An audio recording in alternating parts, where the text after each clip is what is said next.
সাধারণত hepatitis B virus অথবা hepatitis C ভাইরাসের কারণে আমাদের লিভার সিরোসিস হয়।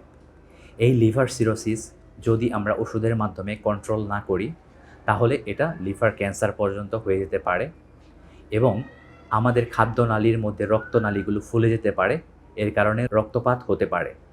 এছাড়াও আমাদের পেটে পানি আসতে পারে। এছাড়াও আমাদের আর এছাড়াও আমাদের পেটের রক্তনালীগুলো ফুলে যেতে পারে। এছাড়াও সারা বডিতে আমাদের পানি চলে আসতে পারে।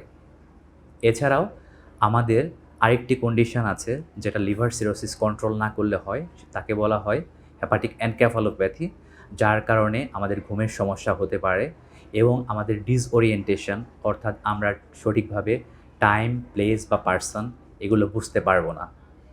সাধারণত লিভার সিরোসিস হলে এই সমস্যাগুলো দেখা যেতে পারে। সেরা ডাক্তার, সেরা হাসপাতাল, খাজা বদরুদ্দোজা মডার্ন হাসপাতাল।